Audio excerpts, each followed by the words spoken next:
Monday Night Rugby on Off the Ball. With Vodafone, official sponsors of the Irish rugby team. Team of us. Everyone in. Now you're welcome along. So we have lots to discuss. The news from South Africa today, if you didn't catch it, the Springboks are once again back in isolation after another positive test in their camp. They did beat Georgia by 40 points to 9 on Friday evening, but a concerning situation. Repeat of the drama of last week in their camp. The Lions, of course, beat the Sigma Lions 56 points to 14 on Saturday in Johannesburg. A stiffer test perhaps on Wednesday, where there will be live commentary, by the way, here and Off the Ball of their match against the Sharks. Ian Henderson will captain the Lions. And closer to home, of course, in Dublin on Saturday, with 3,000 in attendance, Ireland were 39 points to 31 winners against Japan. We have brought in the serious rugby intellects of our panel, Wood and Briggs, here to give us some serious home truths. How you both doing? Great, thank you. How are you? Have to apologise, everyone. Niamh is wearing a Munster top. There's an unabashed bias here on display, but she insisted. Heading to training straight away. So let's start with the action of the weekend then. Ireland 39, Japan 31. The lead changed hands 7 times, 9 tries, another 1 or 2 disallowed. It was strange kind of game, Keith. Exciting, like far from dull, but where was this in the, how do you compare this to proper test match, World Cup match? Because I think Ireland had 14 missed tackles even in the first half alone.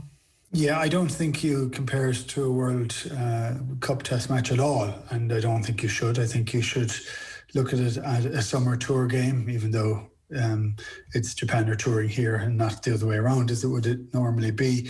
I thought it was exciting because Japan were exciting. I still want to see more and more and more from Ireland in attack in their back line.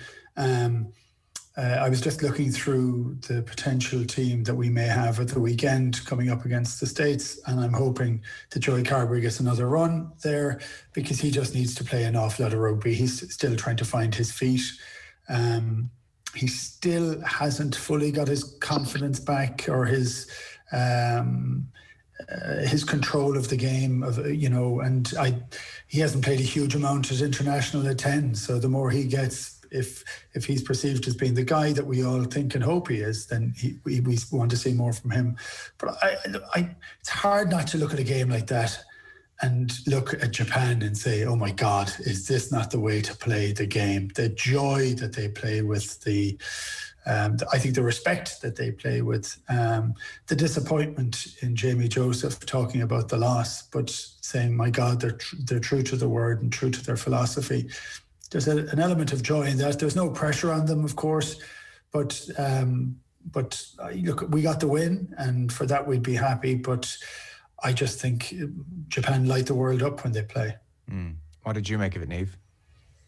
Yeah, similar. I think I really enjoyed Japan. I thought the attacking philosophy of their squad is like absolute joy to watch. I think from an Irish perspective, I still not really sure what Ireland are trying to do in attack at times.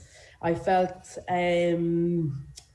when they played with pace and got around the corner and were able to clear a ruck with one ball, and in the next sweep, Gibson Park's able to move it, then Ireland looked good in terms of their ability to be able to play on the gain line and to hit space. For me, there was loads of elements, especially in that first half, where they couldn't gain any momentum. I think Japan are technically so good tackle in the breakdown. Their body height's so low. They don't swing off tackles like Ireland did at times, I thought the other day. So from that perspective, definitely think brilliant to get a win. Likes of Van der Fleer, I thought O'Mahony, Keenan were excellent. So there was definitely positives, but you were almost kind of, which sounds really bad, but you were almost kind of willing Japan to see what else they could do, because their ability to go wide straight away and to play these almost like rugby league passes out the back and play to their strengths. He they spoke about Jamie Joseph talking about afterwards, and they stayed true to their philosophy even though they lost their match. What I love about them is they play how they want to in terms of what suits them. They know they're not the biggest, they know they're not the most physical, but they're technically proficient in every aspect of what we call the basics. And then they work their game plan around that. I think at times, Ireland, especially not just Ireland, a lot of teams this side of the world are guilty of trying to fit into a certain type of game plan or a certain type of way of playing, as opposed to playing what suits that team and that squad. Makes any sense. Yeah, Bernard Jackman was on yesterday doing a review of the Sunday papers, Keith, and he was saying that from his memory, I thought after 2019 we were supposed to try and play a bit more like Japan. You know, we talked in our World Cup review about having a skill set deficit and a need to improve that. And I don't know, we can get quite excited now when we see the odd offload from an Irish team, but then Japan come along and you realise they're operating in this department at a totally different plane. And they are, but it isn't just that, actually. I wrote a couple of notes watching it. I thought Tamura gave a kicking masterclass. Yeah. I bemoan our predilection for box kicking, but I love the idea of a dink. I love the idea of a dink that bounces up when it's supposed to, or a grubber, or whatever array that he decided to use. But their rucking pace, like go to ground, get it into the scrum half hands, sling the ball. That's their way of playing. The hands and the intent was to tire people out really quickly. So I thought that was pretty fantastic. So if I was going to say the one thing, they're smaller, a lot of their players are smaller, not all of them, and some of the imports that they have are particularly big. But it's the pace at which they do everything. That's what's exciting. I mean, you can understand why they're scoring tries. Your forwards, big forwards, trying to get up off the ground, and there's a flurry of activity happening at 1,000,000 miles an hour, and they're offside or they're not in a good defensive position. They're falling off tackles because they probably shouldn't be making them. They may be offside anyway. But it is the pace and the relentless pace that they play on. There was another comment from Jamie Joseph, and I'll paraphrase it because I don't have it in front of me, but it was, we have to play smart and play differently and play fast because we're not big enough to play against some of the teams. So we really have to think about what we're doing. I mean, there's a mantra that you would have to any coach to say you want to get the best out of the team. I think that's kind of adding on to Niamh's point. But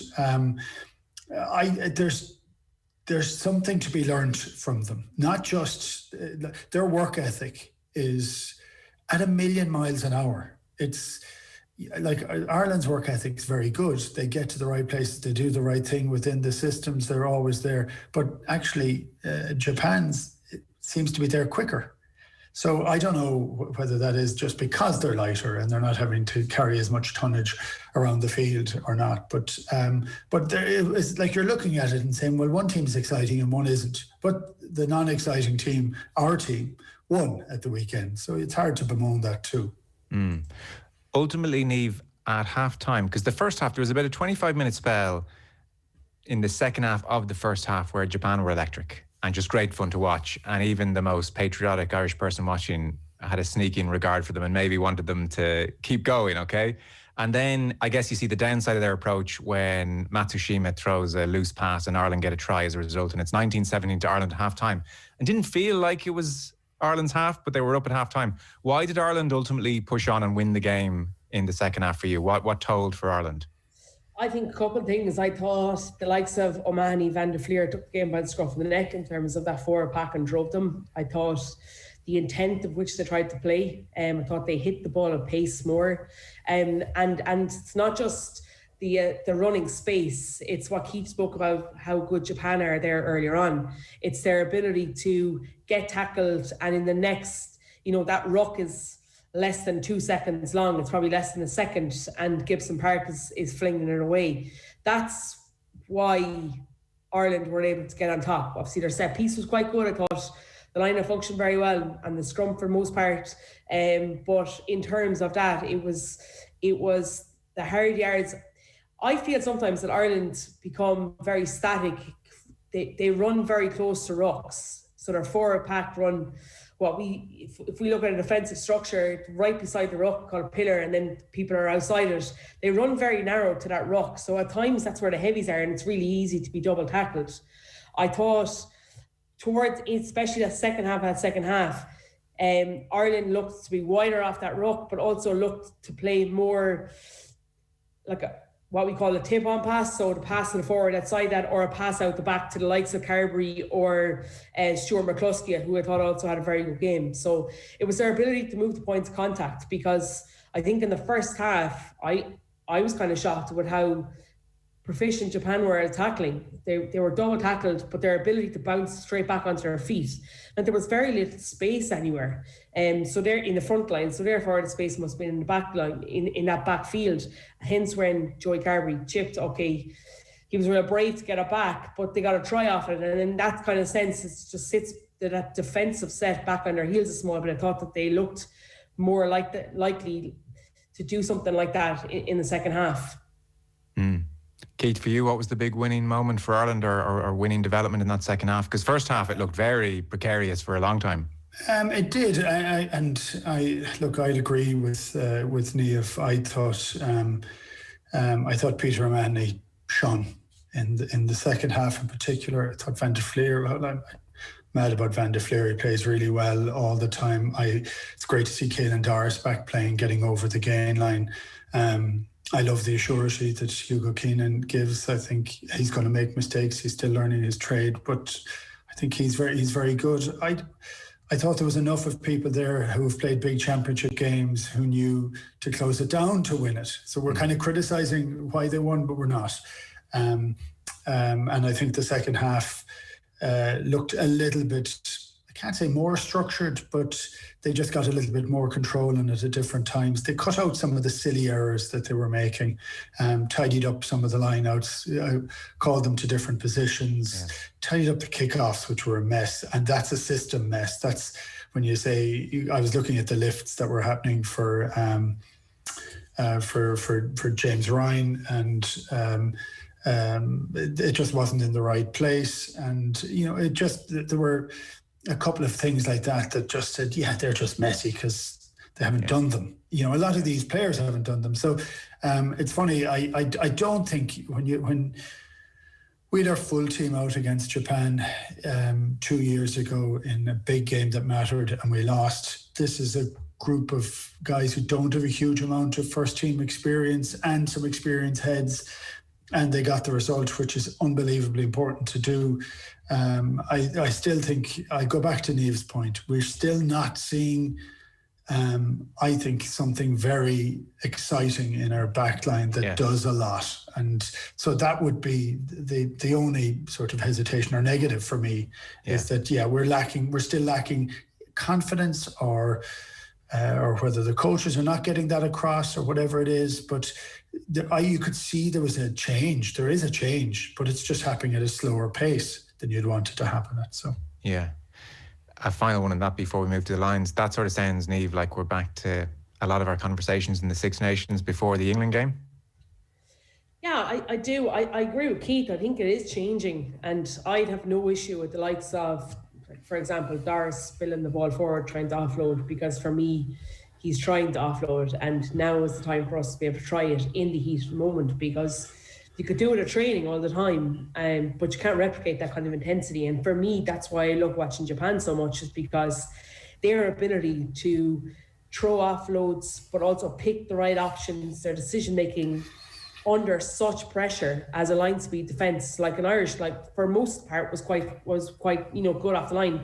They're that's probably one of the best in the world. They're one of the best in the world to be able to do that. Ireland are not there, but their intent is there. So I do think, I would hate to see them go back into their shell again. It probably won't happen against the USA, but coming back around to the next November internationals, you want to see them to be able to try and do it, and to keep being encouraged to do it. But 100%, there were definitely times where I felt like we depended way too much on Joey Carberry as first receiver, and also we kind of lacked a little bit of direction or of ideas. So if Joey carried in, or felt like we were all running really close unders or hard lines, as opposed to having options out the back all the time, there has to be if you're looking to break down a defence like a Japan team where they're filling the field so much, you have to be able to play to a wide, like in between the two 15-metre channels. That's where you've got to be aiming for, because that's where they're going to be a small bit skinny, and that's where you have the most opportunity to be able to win your ruck. I think the times Ireland lack that ability to get it there because they've had to work really hard at the ruck, and there's more bodies in there than on their feet at times. Okay. Well, we'll park that and see how they go against the US at the weekend.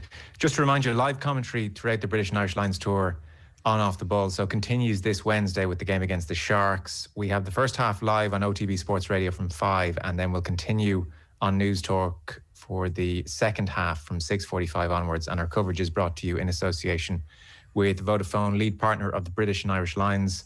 So first match on South African soil, Keith, against the Sigma Lions, who will be the weakest opposition that the Lions face over their 8 games on South African soil. A 42-point win. Josh Adams, 4 tries. That's 5 and 2 now for Adams. Hamish Watson was man of the match. Finn Russell was a 10. What can you take from this?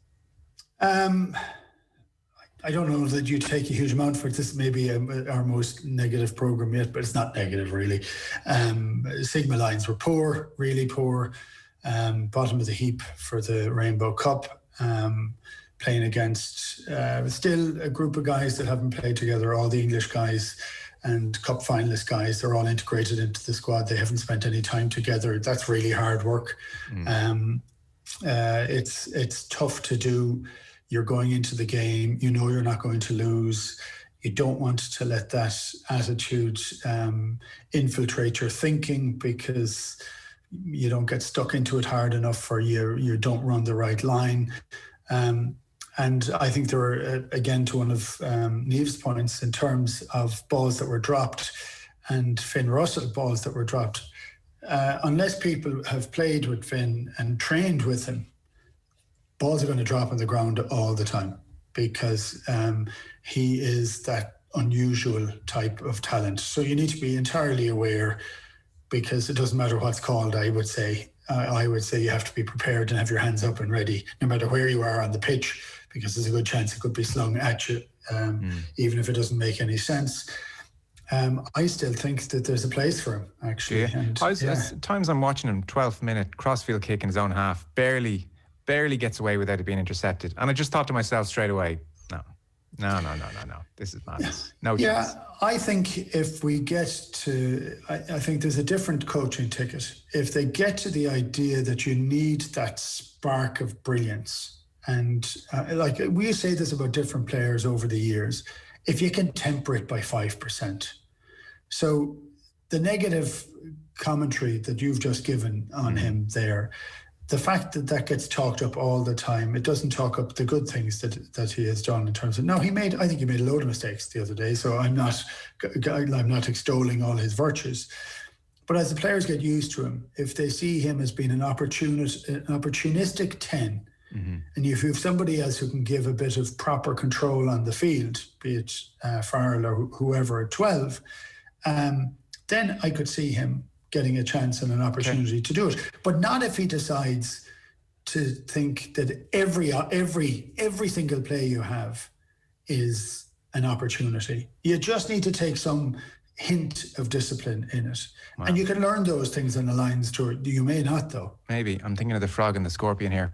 Look, I want him to play because it makes for a better watch and it's more exciting. And we've talked about everything that's great about the game via Japan. So Finn Russell, absolutely play him. When I said 12-minute crossfield kick like that, and I'm saying no, that's me thinking as a coach, can I really trust him? So I don't know. Finn Russell, did he do enough to tempt you? Would you put him on the bench? Yeah, I think I definitely have him involved in the matchday squad.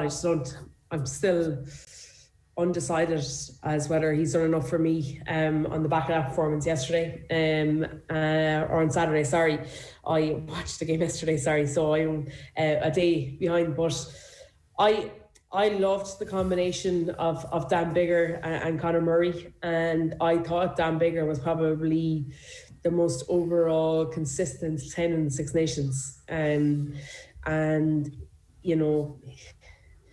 I think it would be incredibly harsh to drop him, considering how well he even played against Japan the first week. And I know it's all different, but I do absolutely love Finn Russell's flair. And I think a lot's going to be, he might not start the first test, but I think depending on how South Africa defend and how they line up, you could need someone like a Finn Russell to be able to unlock that defence and to find the spaces, because the way he kick passes is almost like he throws the ball forward. Like, that's how deft the touch is, so that it's easy for people to run onto. And if you're going to look to have the likes of Damien Delande, Pollard, Creel, 10, 12, 13, these big, huge, enormous guys that are going to come flying off the line, well, then the space is obviously going to be in behind or out wide. And the ball will probably go quicker in the air off a boot than it will through a couple of pairs of hands. So from that perspective, he could be the key to unlock it. For me, it's lack of control. Like, even the intercept he almost threw, I know they had penalty advantage, but I don't even know if he knew they had an advantage underneath the posts, where the Lions winger nearly intercepted, and Rhys Sammet got absolutely mangled, up on that line just a couple of phases later. So, but he can mix the sublime with the absolute ridiculous. It's whether, as Keith said, you can roll that back in an extra 5%. And I do think that if he plays, then Owen Farrell has to play. And I'm not even sure Owen Farrell is the best 12 on the tour. Well, on that, so I wanted to put Stuart Barnes to you yesterday in the Sunday Times. He paints a very grim picture of where Farrell is. So he says, twice he lost possession, uncomfortable in the role of heavy-duty carrier, while his organising and encouraging tones echoed around an empty Ellis Park. There were few tangible positives. It was his missed tackle that set an uninspired home team en route for the try line.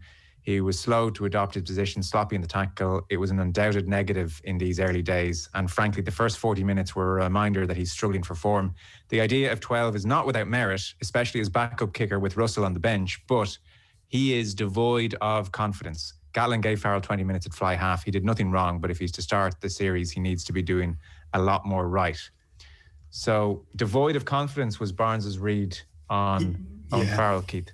No, I don't go with that. I'm not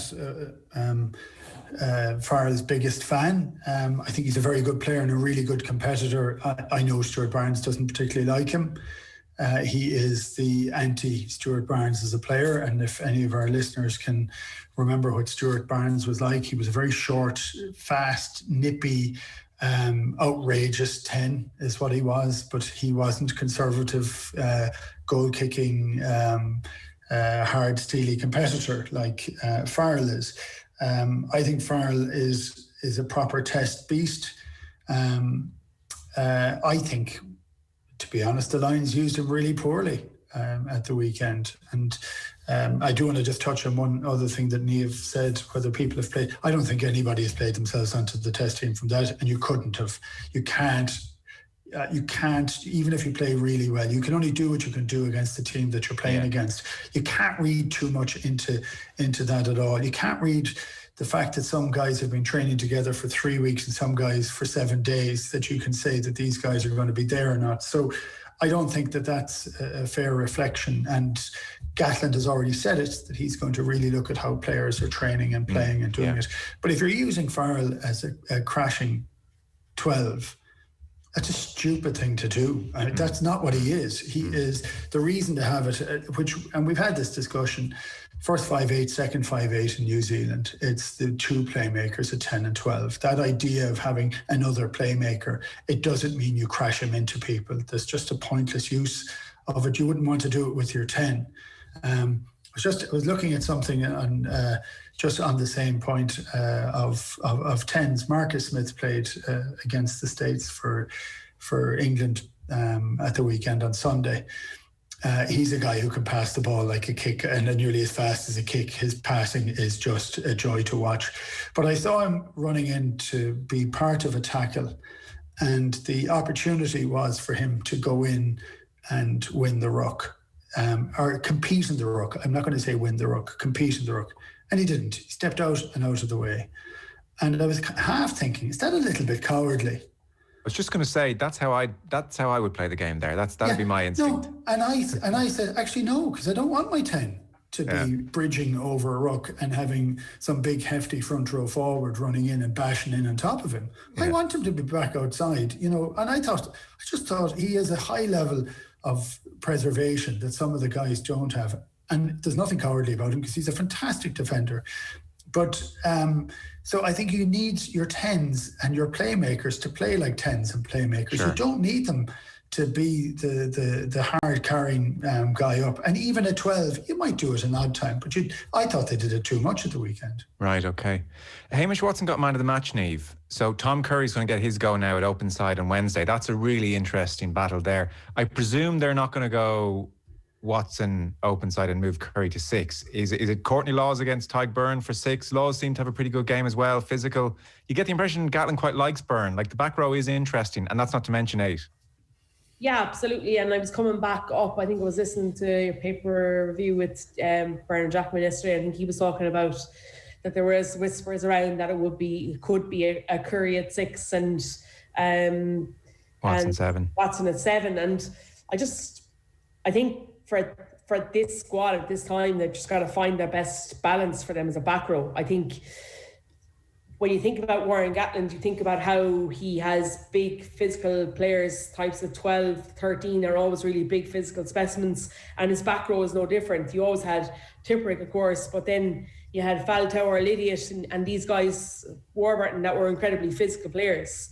And I'm not saying that Watson and Curry aren't. I'm just saying the likes of a Laws, he is an unbelievably powerful, huge physical specimen. His ability in the line out, I think, is brilliant. And I thought, I think 6 has to come down between Laws and Tyg Byrne. I think the two of them are playing too well at the moment. And then it's a case of Watson and Curry for 7. But right. I'm a huge Watson fan. I was throughout the Six Nations. I was like, after the first game I watched him play, I was like, he has to go on the lines.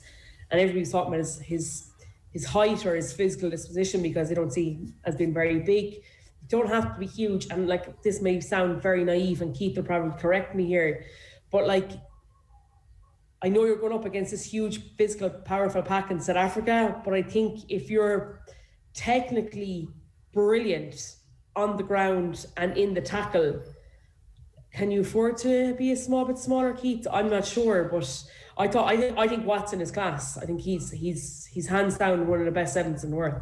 Well, there's nothing naive about it, because the only way the Lions will beat South Africa is playing a little bit smarter than them and moving them around more, moving the point of contact more, getting the scrum lower, trying to use the size of South Africa against them. It was ever thus. Those things don't really seem to change over tours or over any period of time. It is the South African way is to totally overpower teams. So you have to meet that challenge, and then you have to try and hold the challenge, and then you have to try and do something different. That's, for me, I'm not saying pick Finn Russell, but I'm saying you need to keep them guessing. You need to keep ideas all the time. Having said all that, for me, Courtney Laws I think is a shoe-in for 6, and that might go against Irish fans and Munster fans. But I can see the need for us to have players that are worked to an absolute standstill. So if we go back 5 years ago when we played them, you played for 80 minutes, you didn't go off. That's not the case now. So can you imagine the annoyance to a South African team who's getting tired with 20 minutes or 30 minutes to go, and Tyg Byrne comes on, a lighter guy to lift up the lineup, which makes it easier for the guys at the end of the game. But a guy who is an arch poacher will be on everything, will be the most annoying player in the world. For me, that seems to strike a really good balance, because we can't have, and all those things become important. The heavier guys to take the heavier hits at the start, because they're going to happen. I want Tyg running at 1,000,000 miles an hour when there's a tiny bit more space in the field. And everybody has kind of gone and said Faletau, because they all know what Faletau can do and has done in the past. But for me, Simmons, we only got a little image of him at the weekend, but he is just he's a car crash of a player. You know, he scores for fun. Faletau for me still is off the pace. He needs to find form and fitness quickly on this tour. Well, Simmons gets his chance Wednesday, so that'll be interesting. All 37, as Gatlin promised, in fairness, get a start in the first 3 matches. Ian Henderson, as I mentioned, is captain. From an Irish perspective for a second, Murray, Furlong, Tyke Byrne, Conan, all on the bench. Bundy Aki gets another start. He's having another look at Aki, so that'll be 2 in 3 games. He's with Elliot Daly. Henshaw's hamstring strain means he's being rested. Like, I was going to ask Niamh, you know, does him having another look at Aki suggest he's kind of interested here and Aki's caught his eye, but then you don't know who is a knock, you know, the Henshaw injury, and then a lot of this comes down to what's he going to do with Farrell at 12? Is there even a vacancy there? So these are the questions now he has either decided already in his mind or he's figuring out pretty quickly now. Yeah, absolutely. And to be fair, I thought Bundy acquitted himself really well against Japan. Yeah. Comes with huge amounts of energy, and Gatlin probably needs that. Like, he might not be a first test runner, but I think, you know, coming down second, third test, he could definitely, you know, spring a surprise and look to have him. Like, I think it's really difficult. And Keith said earlier on, there's nobody nailed down starter, probably because Conor Murray's captain. We think that, and maybe 1 or 2 more.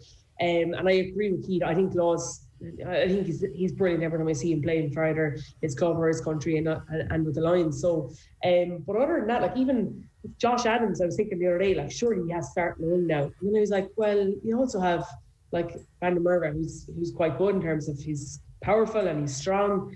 And then you're like Hogg, Liam Williams. It's just because there's so many good players, it's really, really difficult. And I think they just, like for Bundy's point of view, I think he just has to keep doing what he's doing. I thought he had a load of energy last day, and I love to see his little bit of handle that we don't utilise very often in Ireland. We use him as this big crash player, but he's picked unbelievable lines. The lines he picked against Japan just freed up his hands and moved him into space, and I thought he was used really well. Joe, do you know when we looked at the Lions squad when it was announced, we were trying to say how excited are we with the squad? Yeah, it seemed like a good squad, and you don't really know until you see it. But then you see the teams lined out and you think, oh, that's a pretty good team, actually. That's a good team. And then this team, that's a pretty good team too, you know. So you do get a bit built up with it. A lot of the Sky stuff is just overhyped. I find that's just a little bit distasteful for me. You don't want Scott Quinnell in the pub? What's wrong with you? Yeah, no, I don't. And it's too excited. We know we're not excited by these games. We know we're looking at them slightly with a clinical eye. And even the fans are looking at them with a clinical eye. They know that it's, you know, the 8 or 9 days before the first test, it all starts to ramp up and it all starts to look kind of really interesting then at that stage. So I get excited by strange things. I don't know what I make of Josh Adams. He scored 4 tries, so he's good at something, and he's bloody quick, and he knows where the line is, and he seems totally psyched up, over-psyched half the time. That's okay too. For one of those tries, he was at the bottom of a ruck. I think it was at 60 minutes or 65 minutes, but he sprinted back to get into the line. He was still sprinting back when I know who the first receiver was who got the ball. He turned and scored the try.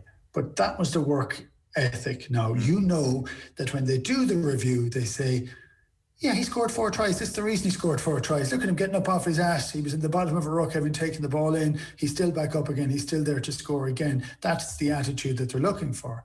So there's elements to get excited for. I know that that's what's going to be said because that's a simple thing. It's not. That's not a coachable thing. That's a desire thing. So you want to see that in the jersey whenever you can.